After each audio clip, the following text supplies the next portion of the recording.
welcome back to my channel. It's the tiarabaker. Welcome if you're new, welcome back if you're returning. Thanks so much for stopping by. Today's video is going to be a customization plus application video of this 22-inch Malaysian curly, and the vendor is Wondergirl Hair Factory on Aliexpress.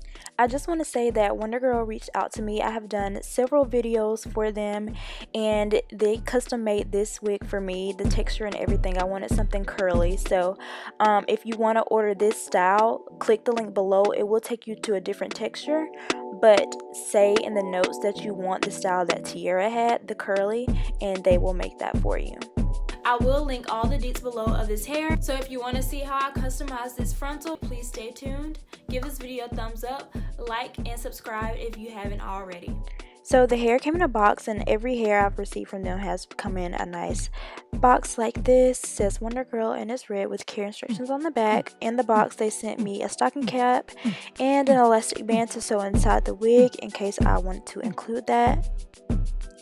So the wig is inside of a plastic Ziploc bag, and inside the bag the hair is in a net, and inside the net the hair has some paper to kind of help keep the shape of the cap.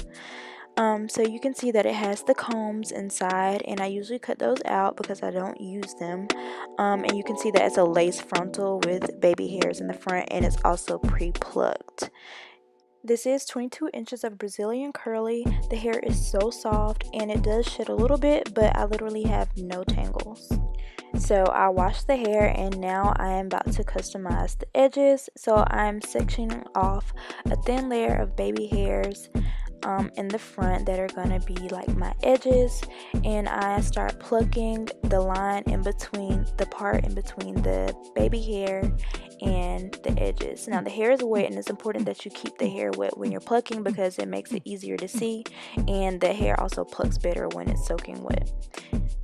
So I just start plucking behind the hairline, random spots. I usually just count it through like 1, 2, 3, 4, 5, and I pluck another section 1, 2, 3, 4, 5, and that's kind of how I go about plucking. And I try to mimic my hairline where I know it's a little bit thinner in some areas and thicker in other areas.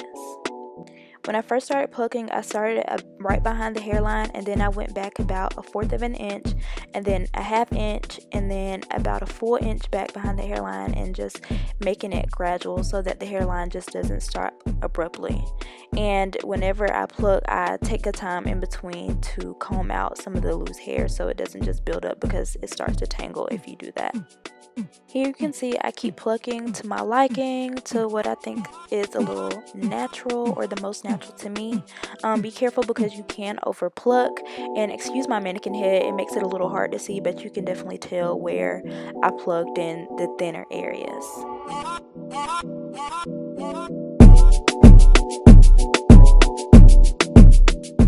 So for the front of the hairline, I don't really have baby hairs there in the front of my forehead, so I just section off a thin layer where I want it to start being really thin, and I pull all those hairs out because my hairline kind of dips back further than the rest of my edges. So I just snatch all these hairs out, not with a tweezer. I just pull them all out so that the hairline goes back a little bit further and actually mimics my real hairline.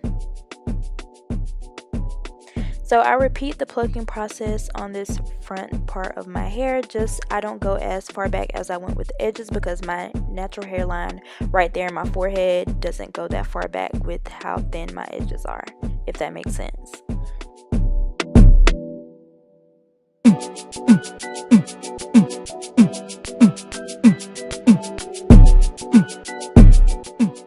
Here you can see I repeat the same parting and plucking process to the other side where I will have baby hairs and edges.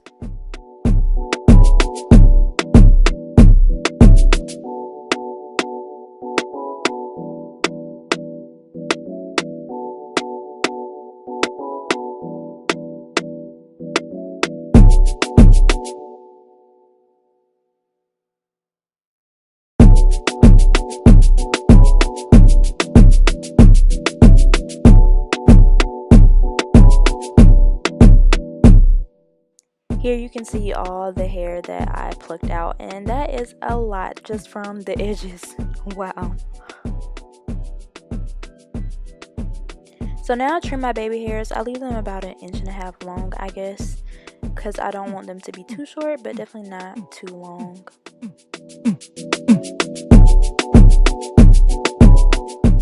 And now I'm applying some mousse just so I can shape the baby hairs how I want them to lay. And I also part my hair. I do a deep side part, and also apply some mousse to the part to lay it over.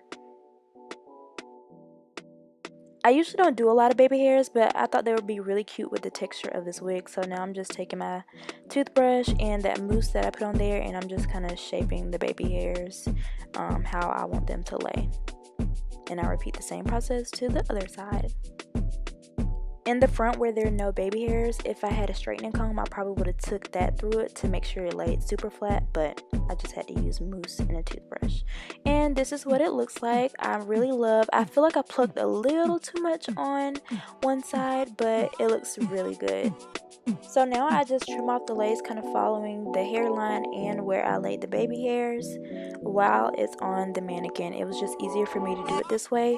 And in the application video, you can see how I put powder on the roots and not bleach the knots because I was just being too lazy. Here you can see that there's a little bit of jaggedness to it, how I cut it, and that makes it appear a little bit more natural when you're applying it to your head.